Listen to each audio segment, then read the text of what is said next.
Guys, good morning sa inyong lahat. It's January 21.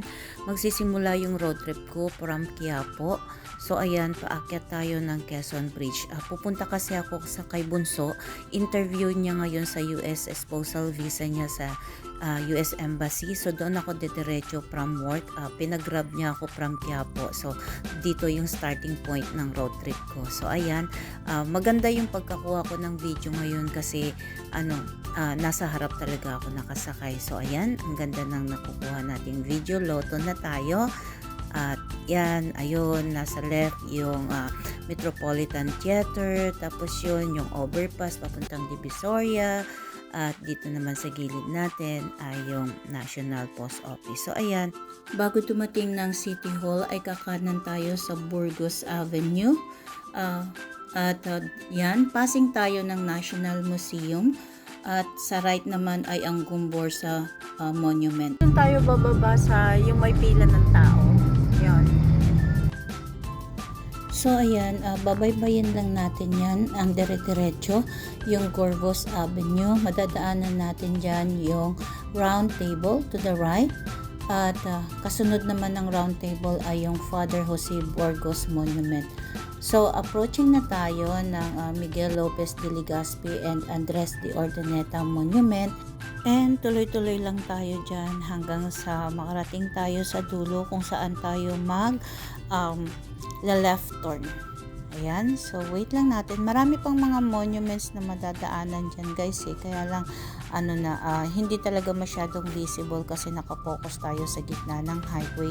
Ang bilis-bilis lang talaga ng biyahe ko dyan guys, parang from Quiapo to US Embassy, only 10 minutes and nagpapanik na yung anak ko kasi malapit na raw siya sa pila. So ayan, medyo na traffic lang tayo, malapit na tayo sa crossing natin, medyo na-stuck lang tayo. So ayan, natatanaw na yung bubong. From there, ayan, crossing na tayo, crossing, turn left, at ayan po yung Katigbak Parkway going to Quirino Grandstand, at turn left lang po tayo, dire-diretso, ayan. After turning left, ay binabaybay na natin ngayon ang kahabaan ng Rojas Boulevard. Meron tayong madadaanan dyan na parang mini park na may monument. Medyo na traffic lang tayo. Ayan. So, ayan yung approaching na yan, parang monument na yan. Yan yung Apolinario Mavini Bust Historical Marker. So, yan, nadaanan na natin siya. Apolinario Historical Marker Bust niya. So, ang cute, para siyang mini park. So, ayan. Medyo nagbi-build up lang yung traffic dito, guys. Kasi marami ng crossing intersection sa unahan niyan. Like yung mga galing sa Vito Cruz, galing sa Pasay, galing Baclaran, galing MOA. Lahat nun ay intersection niya sa unahan. So, ayan guys, tuloy-tuloy lang tayo. And approaching tayo, madadaanan natin yung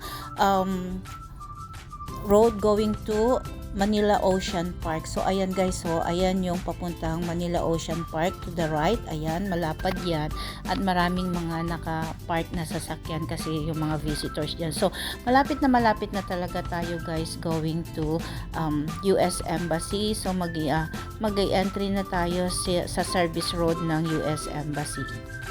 And bago tayo makarating sa may US Embassy, madadaanan natin yung Dolphin Monument, Heritage Conservation Society, Museo Pambata, at yung Southeast Asia Broadcasting Corporation. So ayan guys, nagbi-build up na yung traffic kasi maraming pumaparang mga sasakyan dyan. So ayan, nakikita na natin, ayun na yung pinipilahan, yung pinapasukan ng mga tao. So unti-unti nakakita na tayo ng mga tao. Yung mga papunta yan sa US Embassy, may mga appointments. So ayan na guys, ayan, nagbi-build up na yung mga tao dyan. Makakita na tayo ng mga nakapila. And so, yung cellphone ko ay malapit na rin malobat.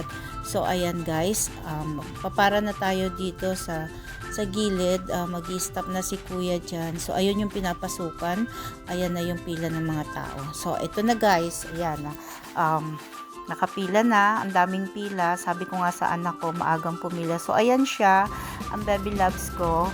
Ayun, so binigyan niya sa akin yung gamit niya kasi nga malapit na talaga siya. Ayan no, yung parang tent na yun, papasok na sila dyan. And sobrang dami talaga ng pila guys. Hindi lang yan, hanggang doon pa yan sa dulo. So medyo mabilis na akong mag-video dyan kasi nga malulobat na yung cellphone ko. So, ayan nga guys, pasimple na lang yung pagbi-video ko dyan kasi baka may mainis na sa akin. Akala nila binibidyohan ko sila pero totoo naman. So ayan, patuloy pa rin ang pag-video ko at patuloy pa rin ang pagdagsa ng tao, yung mga late appointments. At yung mga upuan na yan, guys, may bayad yan, 50 pesos. So ayan, nagtry ako pumunta sa may Dolomite Beach, pero hindi ako pinapasok kasi may dala akong pagkain at saka tubig. Maraming mabibiling mga pagkain dyan guys sa kabila ng tulay na yan. Pili lang kayo, affordable naman. So ayan, so habang naghihintay kay anak, worried talaga ako at kinakabahan ako para sa kanya kasi panay nga ang prayers ko dyan na sana makapasa siya dahil matagal na nilang hinihintay ito. So ayan, malapit nang malobat guys ang phone ko. So paglabas ni anak, lobat na yung cellphone ko. At yan nga, lumabas si anak at yun nga, masayang mukha niya at nakapasa nga raw siya. So nag-celebrate kami, pumunta kami sa Dolomite Beach. Sabi ko nga sa kanya, magpa-picture siya sa area na yan kung nasaan yung Airbnb niya as remembrance. So ayan na, willing-willing ang lola niya magpa-picture. Patay na ang phone ko dyan, so yung phone na ni anak yung gamit namin. So ayan na, posing-posing lang for remembrance. Ayan, sobrang init na yan guys, kaya hindi kami masyadong naka-video.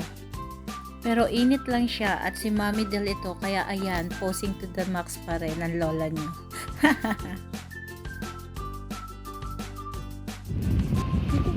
Kasilaw na. Dito kami sa Dolomite Beach. Yan. Kasilaw na. Okay. Hi guys! Congratulations to my mini-me! She passed the interview with flying colors. America, here she comes! Hi guys! Ito na naman. Nandito pa rin ako. Di pa ako nakaka-uwi. Pumasok lang ako and then bumalik ako ngayong umaga. Sinamahan ko yung anak ko sa embassy and congratulations kasi nakapasa siya. Kaya ito, kain kami ng chowking. Ayan, lunch tayo guys. Ayan. Lunch tayo. Shy siya guys. So ayan guys, yung TV na iuwi ng anak ko sa Laguna. At ito naman yung printer. Yan, yung galing sa Laguna na ginamit niya. Yan. Ito naman ang dadalhin ko ngayon. Ipapagrab niya rin ako para madala ko itong printer. Ngayon pag uwi ko. So, ang pagod guys. Halos wala akong tulog simula kahapon pa. Simula kahapon ng araw. Pero okay lang, masaya ako kasi nakapasa ang anak ko. So ayan. Waiting lang ako ng grab. Guys, tingnan niyo ang view dito sa bintana ng Airbnb ng anak ko. Ayun ang MOA. Yun, tapos yan, ang Star City, yung World Trade, ayun. Tapos Star City, tapos yung nasa dagat na yun na parang buha-buhangin, reclamation pa rin pala yan ng MOA. Tapos yung PICC, yan. Tapos Sofitel, yan Star City. Tapos ito, yung PICC. Yan yung traffic sa ibaba. Kitang-kita. Yan. So maganda siya ngayon kasi araw, malinaw. Kitang-kita mo yung view sa labas. Super ganda. Super scenic. Ayun. Dumaan kami saglit kanina sa Dolomite. Nag-picture-picture lang. Ang init na kasi. So ayan guys. Thank you so much for watching. And guys, kung hindi pa kayo nakasubscribe, please do subscribe and hit the notification bell para sa mga susunod pa nating mga videos. And pakishare na rin ninyo ang aking video. Thank you so much guys. Bye!